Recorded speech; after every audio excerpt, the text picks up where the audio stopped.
Welcome back to Open Line, talking about affordable housing in Nashville. We have with us Ken Chilton, assistant professor at TSU, talking about this issue from the academic perspective. Very interesting thus far. Let's go, promise to get to the phones. Let's go to Jay. Hello, Jay.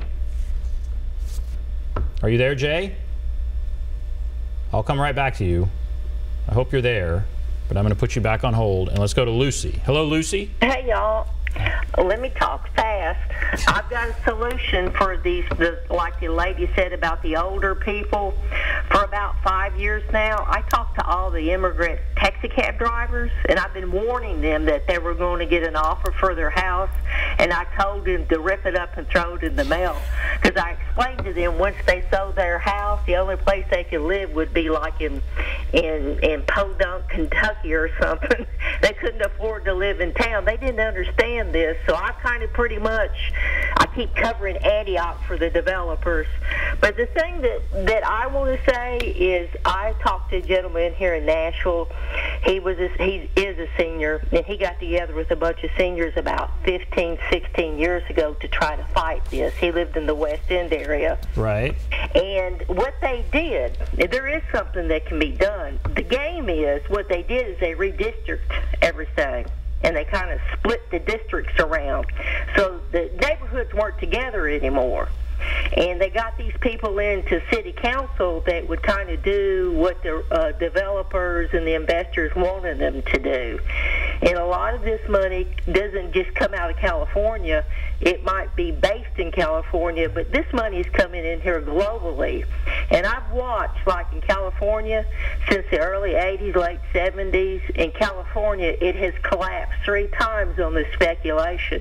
They literally had a sign up in the late 80s on the state line of Washington State and California that said, go back to California, because they had taken that money they had made on flipping houses and were going to Seattle with it. Right. And that's where I first started seeing people really getting drove out of their neighborhoods outside of New York.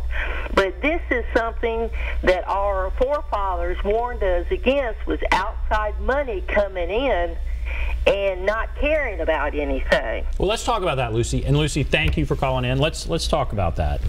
Outside money, California money.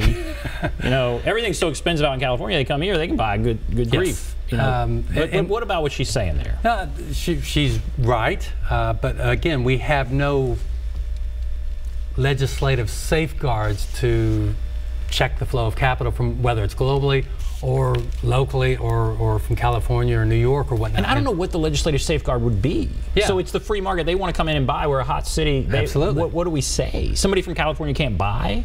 That doesn't work. And that's what I meant earlier. There's no simple solutions. Now, I know that most planners, you know, try to find transportation corridors, and if you look at some of the plans that I've seen of Nashville for the long-term future, you want to have much more dense development along those transportation corridors as people come into work and toward the downtown and such. But even that, you're talking more density, more people that affect the quality of life in that local environment. And if you're married to your quality of life, and I understand the frustration, if I'd owned a property and lived in a neighborhood during the bad times, and now that things are turning and I can't afford to stay, that's got to be very frustrating. Let's go to Jody. Hello, Jody. Yes. Go right ahead. Yes, I just want to send a message to Megan Barron that South Nashville and Antioch is not Davidson County's trash can. That So you feel like that's the message that's being sent? Oh yes. And now, why do you feel that way? Wanted in the middle of the booming middle Nashville is sent to Antioch and South Nashville, the unwanted, the apartments, the Section 8s, the illegals. They're just dumped out there, and it's okay to be there. The Section 8 apartment, the illegals off of Bart and Apache Trail, Perry and Mills. It's ridiculous, and something's got to be done. You know, it's okay to clean out East Nashville and drive the house prices through the roof and just dump them out off of it. It's just craziness. Look what's happened to Madison. Just run them out and you know, you drive people's house prices down to have the inner cities go up, but somebody's paying the price. All right, let's talk about that. The movement of people to Antioch, Madison. He mentioned another one, East Nashville. Prices have soared there. That used to not be certainly what it is now. Yeah. You know, what are you seeing as far as, again, I guess, displacement or where people are going? Yes, and the part about Antioch and property values is absolutely right. Those types of neighborhoods, again, we talked a little bit about it earlier. There was kind of the suburban sprawl of the late 90s, early 2000s. They haven't appreciated the way that I used to live in a neighborhood just like that in Charlotte, North Carolina. And it has, in terms of housing prices, have gone down about 25% from when I bought in 2000. So they're below from where I bought in 2000 back in that day. I was doing some research on that. And those neighborhoods are taken, you know, people go where they can afford, and in as much as those, I don't think it's anything the mayor's doing or anything the council's doing on purpose. It's capital finding its level, so to speak. People are looking for affordable rents when they get displaced from certain neighborhoods, and where is that?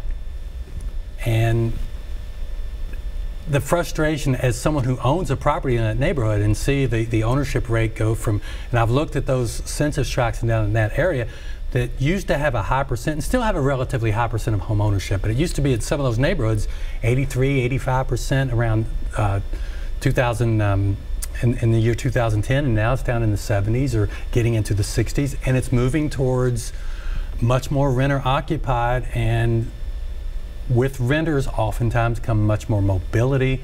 Tend to be, you've got evictions, you've got people just move around a lot, and that creates more turmoil in the neighborhood that doesn't translate into higher property values for existing homeowners. So that's a different issue almost than what we're talking about. We're talking about the lack of affordable housing, but you're saying that area there, it's not appreciating like yes. the rest of the county. Yes, and that's where out-of-town speculators can go in and buy up houses. You had higher levels of foreclosures in a lot of those neighborhoods after 2008 because it was first-time buyers who were able to buy with zero down. We know the underwriting standards were a lot different. Now the underwriting standards are higher. Down payments are higher. As I said, it's being reflected in the building permits data. We're getting more multi-use, and that's a niche market that outside investors have taken advantage of. And again, it's not the mayor's fault. She can't control property markets in that regard. Right. That's interesting to see that where that stands now. Let's go to Mike. Hello, Mike. Yes. Go right ahead. Thanks for doing this session on affordable housing. I think that's really the #1 problem that Nashville's facing. And I guess my question has to do with kind of the political will and priorities. I've noticed that in Nashville, things get done when they're made a priority, like the convention center, like the stadium, like it looks like we're going to have a soccer stadium. And I'm just curious, what do you think affordable housing work in Nashville would really look like if it was made a priority? Right now, the city is offering funding to nonprofits to develop housing, affordable housing, which is great. But I didn't see them doing that with the stadium. Nobody said, hey, let's get some nonprofits to build a stadium. It needs to be a priority. And I'm just wondering what city has really made it a priority so we could get something done about this incredible problem. Thank you for your call, Mike. What about that? Mike is right. Budgets reflect priorities, and in as much as budgets go towards subsidizing NFL owners and baseball stadiums and things of that nature, there's opportunity costs, and money that goes to those uses doesn't get spent on other things that might be affordable housing related. We started off the program talking about national trends and how Nashville basically did what every other city did in terms of pursuing this tourism strategy, this downtown development strategy, this creative class strategy. And again, in my scrub of the literature, there's no city that I can say, look what Seattle's doing or look what Denver's doing, because there are no cities, and it's incredibly, it sounds horrible, but it's similar to other domains as well. Every urban school district that I can think of that has a lot of lower income kids is struggling with school performance. There is no silver bullet. Every city that has a lot of this growth, and some that aren't, that's dealing with gang violence and youth violence and shooting. There are no Chicago. There's so no. to his point, yeah. So we put some money into something like the Barnes Fund, and Yes. that's $10 million. That's nice.